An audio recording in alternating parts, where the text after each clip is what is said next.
Let's fucking go.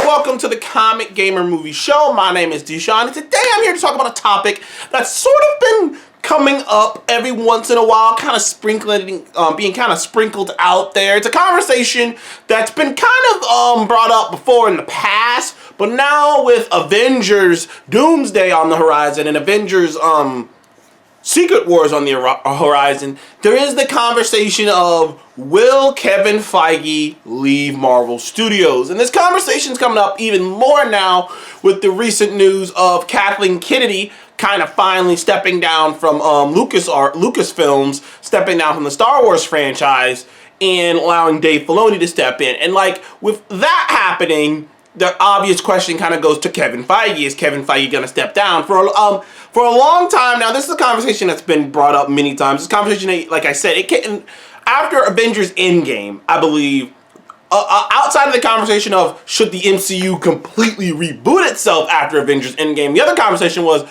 should Kevin Feige leave and go on to do other things? And at the time, at the time of 2019, it was a real possibility, because if you think about it, in 2019, Star Wars had just, I think it was Rise of Skywalker was just this box office. It didn't make as much. It kind of failed at the box office to make as much money as it should have.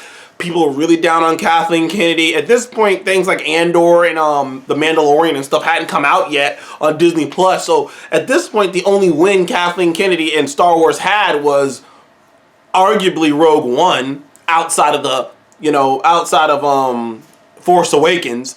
But I digress. Like, at the time, Star Wars was down. At the time, DC was down. Like, they hadn't yet gotten James Gunn, and the Snyderverse stuff was still in full force, and like, things were just rough at DC. So when the conversation of Kevin Feige maybe leaving Marvel Studios was brought up in 2019, it was a real, like, this could happen, because it's like, if he wants to, he can go take over. Like, it wasn't crazy that Feige could be hired to take over Lucasfilms, and Disney just goes, well, we saw how great you did with Marvel. How about you come over here and do this for Star Wars? It wasn't crazy that Warner Brothers could ring Kevin Feige up and be like, hey, look, you saw what you did for Marvel once again. How about you come over here and do this new thing, a new challenge? Like, it wasn't a crazy idea.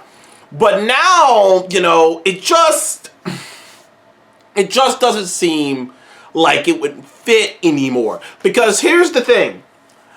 Feige, these are the reasons I don't think Feige is going to leave Marvel Studios after Avengers Endgame, after Avengers Secret Wars, which a lot of people, like I said, a lot of people are speculating he's going to leave after Avengers Secret Wars. I don't think he will. And these are the reasons why. Number one, to do what? What is Kevin Feige going to do, right? Like, sure.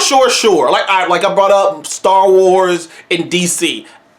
In 2019, it would have been a realistic possibility he might have done something like that. But now, with DC just getting James Gunn, and James Gunn's just starting to get going with his universe, so DC is taken. He can't go there. And with Star Wars just announcing Dave Filoni as the new head creative, they just announced that. And they announced that there's going to be a new trilogy coming out in the near future. So Feige can't go over there and take over Lucasfilms. So what is he going to do if he's not at Marvel Studios? What is he going to do? Go start a new studio? Go start a new studio to make what? Just to make just ordinary movies, or what? What is that even like? Why would he even want to do that? In many ways, Kevin Feige already did that with Marvel Studios. And while Kevin Feige, you can't technically say Kevin Feige created Marvel Studios, he is the first and only head honcho of Marvel Studios. He's been the face of it. He's been the creative force behind it. He's been the leader of it for so long that this is his studio. This is his creation. This Marvel Studios is Kevin Feige's baby, and I just don't know why he would want to leave to go to do what else. Also, one of the things that people forget about, what I've never forgotten about, is Kevin Feige got his first start on a Marvel project with the X-Men, the OG X-Men movie. And Kevin Feige had to, and like Hugh Jackman tells the story all the time, about how Kevin Feige was one of the last people he saw after his audition for Wolverine, and Kevin Feige used to drive him around, and they used to share meals together.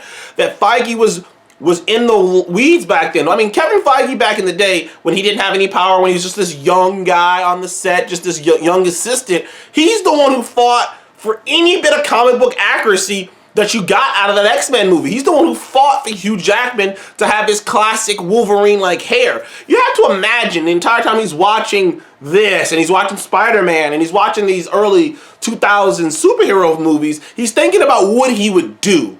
And the idea that he finally got the X-Men, he's finally got the opportunity to depict the X-Men the way he always envisioned them, the way he always wanted to, and he's just gonna leave before he gets to do that, it just seems kind of asinine to me. It does. It just seems kind of asinine to me. Like, it's like he's finally got the opportunity to really actually depict the X-Men the way he wanted to, the way he's probably thought about way back in the day. No, he's gonna stick around to do that. Also, I don't think this whole soft reboot thing is gonna be as ground shaking as some people think it's gonna be. Now, I know some people think it's gonna be like they're gonna recast Iron Man and Iron Man and Steve Rogers and Black Widow, and they're gonna just like bring all these characters back. Like, I don't think it's gonna be that. I honestly don't. I think the quote unquote soft reboot at the end of Secret Wars is really just gonna be like them realigning things. It's gonna like be like, if anything, it's going to be like, okay, the X-Men have always,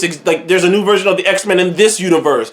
The Fantastic Four are now existed in this universe. Like, it's going to be like molding to make these other outside characters fit into the main 616 timeline. And sure, there might be some characters that return because of that. There might be like, maybe Mysterio comes back from the dead. Maybe Wenwu the Mandarin comes back. Like, there might be some villains who come back as a result of this world shenanigans. There might be some rewriting of history. There might be some retconning of things that didn't work.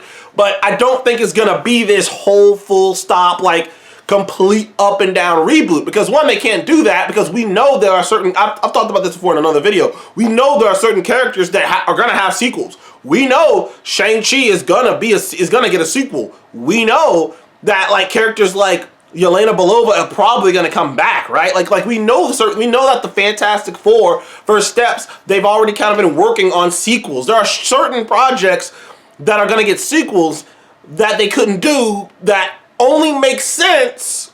Doctor Strange, for example, Spider-Man and Doctor Strange. There's certain characters that are gonna get sequels that only make sense in the context of the original MCU timeline. So you can't reboot the MCU. You can't softly reboot the MCU, because then things don't make any sense. Which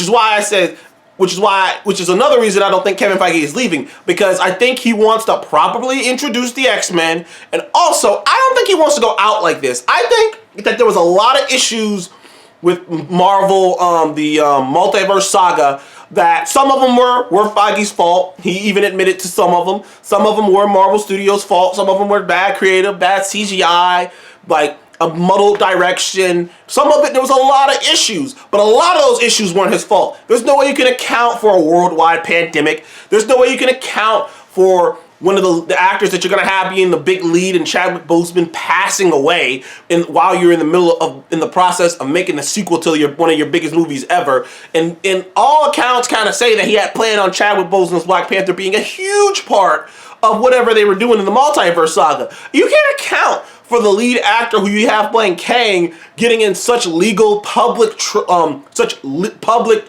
legal troubles that it's just like you can't just pretend it away. There's just so many things that you could not account for. You can't account for Bob Chapek having a mandate to produce stuff. There's so much went wrong in this multiverse saga that was outside of Kevin Feige's control that I just don't think he wants to go. If I was him, I would not want to go out like that. Like, sure, Doomsday's awesome, and Secret Wars is awesome. That's great. But I'm not going out like this. I've got to get another saga to show that I know what I'm doing, to show the roadmap, to execute it and show you guys, no, I can still do this. I wouldn't want to go out like that. Now, after next saga, in the, like, I don't know, 7-8 years range, maybe he might want to leave. And then it'd be cool, because then he completed his saga. But I always said this. I think the MCU, if it ever, there shouldn't be like a soft reboot. It should be a hard reboot. It's either a hard reboot or a soft one. But either way, I don't think Kevin Feige is going anywhere. Anyways, thank you guys for joining me in the Comic Game Movie Show. Please remember to like and subscribe, and I'll see you guys on the next one. And do you think Kevin Feige is leaving Marvel Studios after Secret Wars? Comment below and let me know. Thank you guys again. Please remember to like and subscribe.